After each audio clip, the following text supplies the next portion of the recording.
What's going on, you guys? Welcome back to channel Anderson. Today we're doing a little bit of an update as well as an oil change and kind of reviewing a oil fluid extractor that I got off Amazon for super cheap, mostly out of curiosity and just seeing if it will work. So we're going to be switching the oil. We got a different oil weight, different oil brand that we're going to be trying. So I'll go ahead and explain a little more once we get to the garage.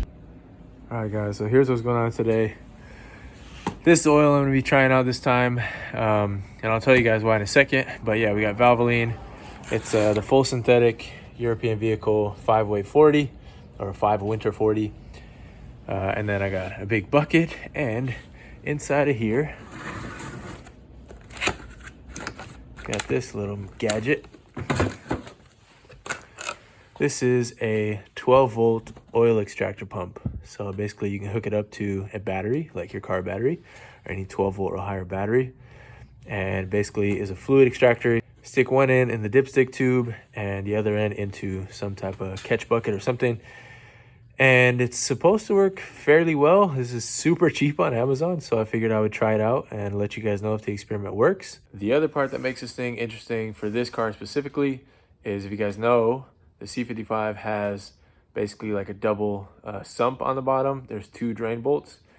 So from what I've heard, this thing might not get all of the oil out. So what we're gonna do to test that is we're gonna first try to extract the fluid while the car is level, just to simulate, you know, if I was just doing this and didn't have to worry about jacking the car up and all that stuff. Take out as much fluid as we can from the dipstick tube. And then after that, we will go ahead, jack the car up, and then drain from the 2 drain bolts and see how much we have left over.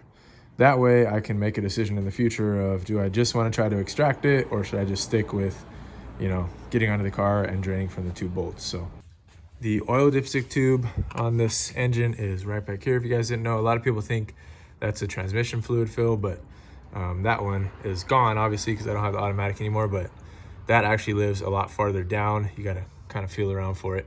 But this is the oil dipstick tube.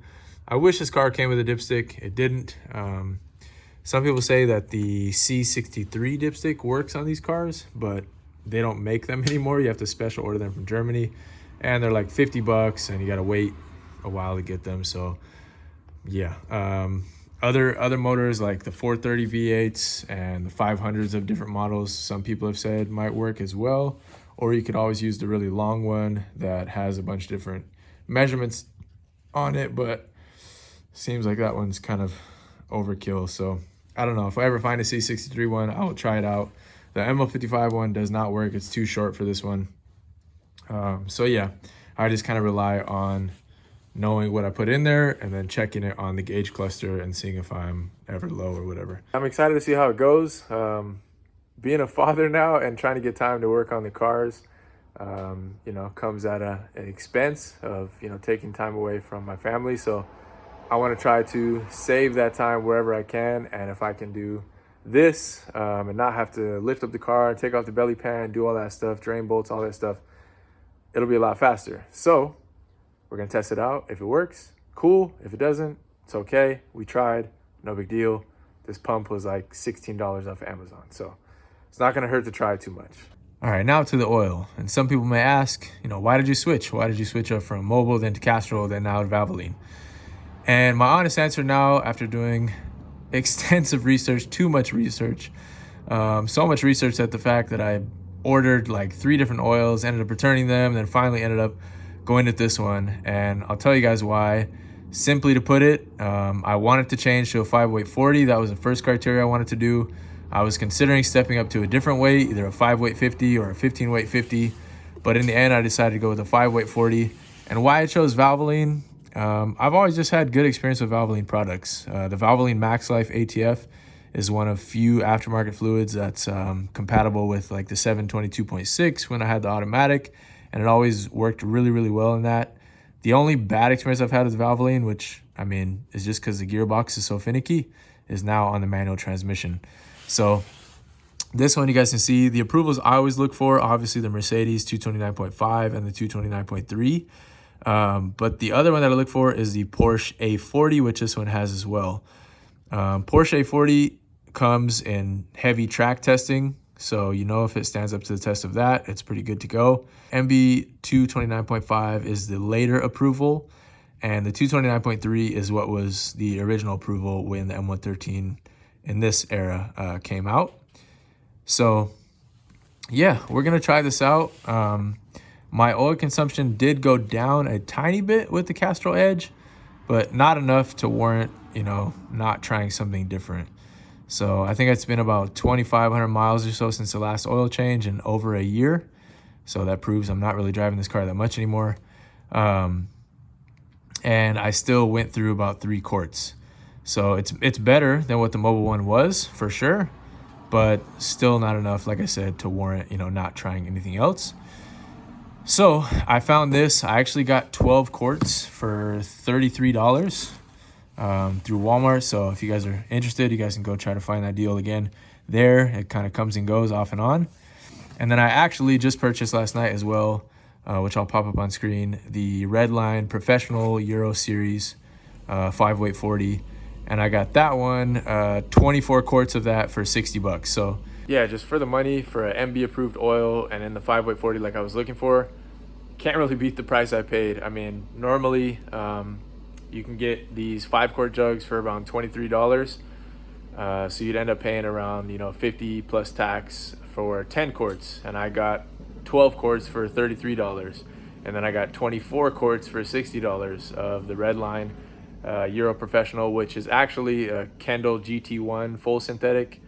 I'm an oil nerd, so if you guys are not into this stuff, just disregard this whole part. But Phillips owns Redline, Phillips 66 or something like that. So yeah, head over to Bob is the Oil Guy if you guys are into oil and learning about stuff like that. It's been really helpful for me to learn about, you know, like high shear stability and viscosities at different temperatures and what viscosities would be safe for this car, etc. So I've learned a lot, and I plan on experimenting more if I'm not satisfied with switching to the 5-weight 40s. So we'll see what happens. But yeah, besides that, I guess we'll go ahead and get into it. All right, so we got everything hooked up. Just comes with some little hose clamps, and you can see the skinnier hose goes all the way down. I can feel it at the bottom of the sump right there. And then I have this one, the drain end going into this bucket. This is a 5-gallon bucket, so after we get whatever we get out, then I can kind of split the difference in this, get to 2.5 gallons, and then measure it from there, see how much we get. And then I have an extra battery that I'm plugging this onto. I could plug it onto the car's battery, but we have these laying around, so I figured I would just plug it onto here. So let's go ahead, get this thing ready to go. All right, moment of truth. No idea what's gonna happen.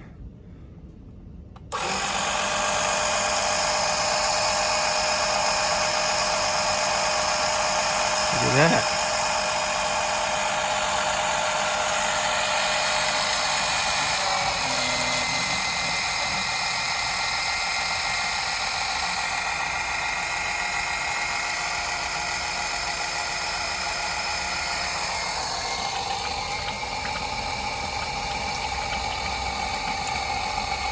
Dirty oil.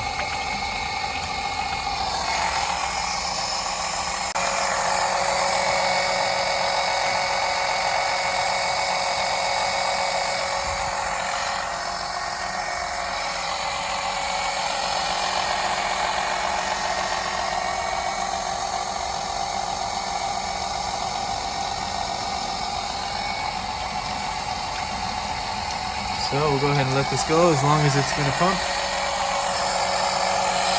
Once it kind of reaches its full limit, it will kind of start making an aeration noise.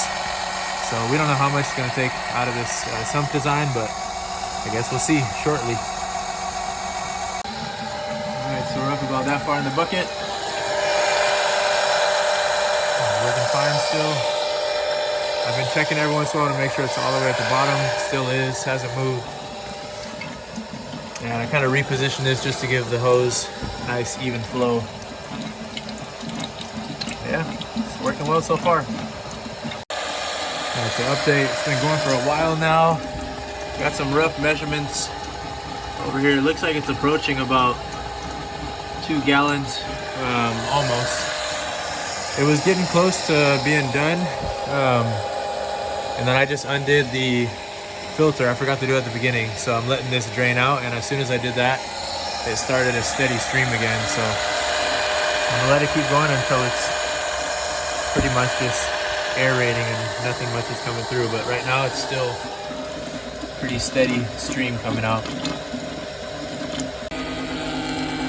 So it looks like it's coming to a slow dribble. Not much in line anymore. Try to push this down. Not much coming out, so I could stay here till this thing turns all the way clear, but it would take quite a while, I'm guessing.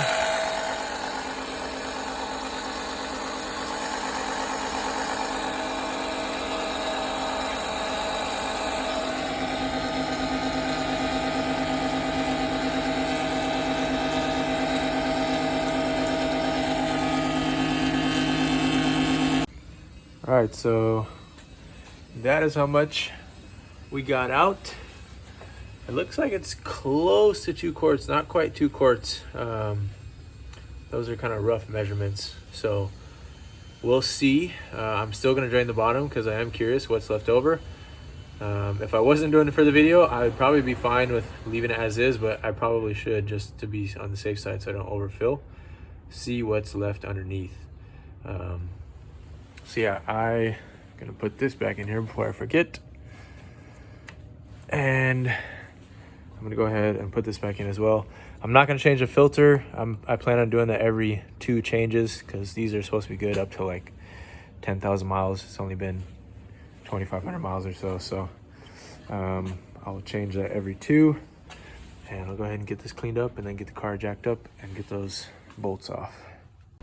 All right, and then to store this thing, just gonna keep it in this box. And I went ahead and found a bolt and a little cap that plugged up both ends so it won't leak. And yeah, I think the upgrade you could do to this is definitely get like some silicone lines, because I'm sure these vinyl lines are gonna get really stiff after a while. So I'll probably look at doing that as long as you can find something the same diameter, which shouldn't be too hard. Be a worthwhile upgrade. But yeah, $16, this thing impressed me for the price. All right, so car's jacked up. This is how I normally would change oil before. Just jack up the front. I don't do like level, I just do the front. And then I would drain both sumps after I get all the belly pan bolts out. So I'll see you guys once that's happening. All right, so we're under the car now. So one of the drain bolts, this is on the driver's side, it's right there, kind of between that power steering line and the sway bar. And then the rear one is right there in front of the transmission. So both look dry since last time I did this, so that's good. So we'll go ahead and start this process. All right, so that's how much came out of the rear sump. Not much at all, maybe 1/4 of a quart, if that. And now we'll go ahead and do the front sump. All right guys, so that's after the second sump. And you can see, I don't even think this is 1/2 quart, if that. We'll measure it out once I pour the new oil in. I'll go ahead and pour this into a couple of those, or one of them most likely, and see just how much was left in the sump. It's looking like I'm gonna plan on doing the extraction method from now on, because it's a lot easier, a lot less mess, and a lot more time efficient. So yeah, let's see. All right guys, car's back on the ground, all buttoned up. Got our oil we drained out there. I'm gonna go ahead and fill it up, and then we'll measure exactly how much came out after the extraction.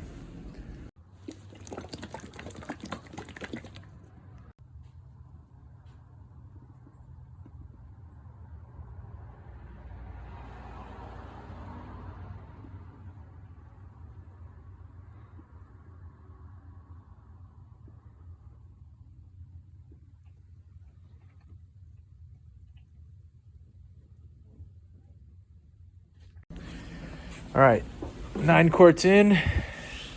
Got an empty one right here. Go ahead and drain this and see exactly how much was left in the sump after the extraction. All right, the verdict is in. Put your guesses down below how much is left. looks like exactly 24 ounces, 700 milliliters, which is 0.75 of a quart. Pretty much got all of it out here. I mean, a tad bit is left over, but yeah, so less than a quart left down in the sump. So you be the judge what you would like to do, top mount or just drain it from the bottom and get everything. All right, my 3 leftovers go in there in the trunk. All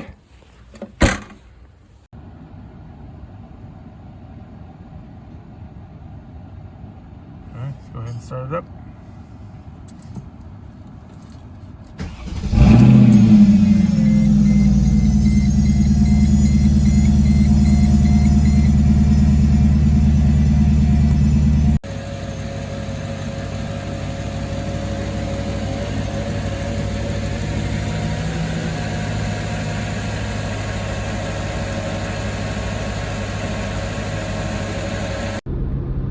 All right, guys, so I think my mind is made up. I'll probably end up doing the extraction method from now on. Because I'm changing the oil so frequently, that old oil that's in there is probably not even spent. 2 other hacks that I've heard of that people do to get that last bit out is you can flush it with, maybe buy some cheaper oil and flush it out until you see the oil being extracted fully clear and not dirty oil anymore. So that's one thing.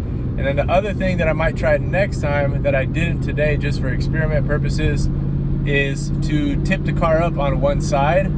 So try to lean it towards the passenger side. And that way you might be able to extract a little more oil, or even raising the front of the car up like we did, might be able to extract some more oil. So next time I do it, I'll experiment that way. This time, like I said, I just try to keep it exactly how I would normally do an oil change, just by raising it up afterwards to kind of replicate what would have been left behind. All right, guys, back home now. Let me know what you guys think. Would you do the top mount extraction or the oil extraction from the top, or would you drain it from the bottom now that you guys saw how much came out after we did the extraction? Less than a quart, I don't know. For me, it seems like it's worth it, time's sake, and I'm not too worried about, 0.75 of a quart being left in there. So I think from now on, that's my method. Unless I want to inspect anything down below.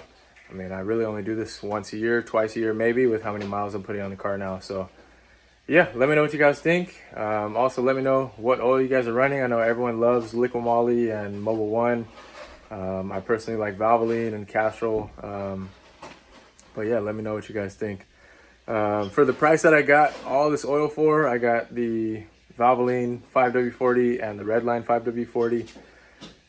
36 quarts for around like 90 bucks, so it's really cheap. So even if I got like the Liquid Moly, for example, from FCP Euro, who I love, but I think it'd be close to $80 shipped, and then I would have to pay, I don't know how much it would cost me, because I have to ship it all the way back to the East Coast, I think. So each time I did it, it probably cost me 20 bucks or more to ship it. So that would be basically one oil change plus the return would cost me probably $20 more than it cost me to get 36 quarts of oil, and that oil change kit would probably be only for 10 quarts. So yeah, math is on my side in that case, money wise. But yeah, let me know what you guys think, and thank you guys for watching. As always, leave a like, comment down below in the comment section, and subscribe if you guys enjoy the content. I'll see you guys on the next one. Peace.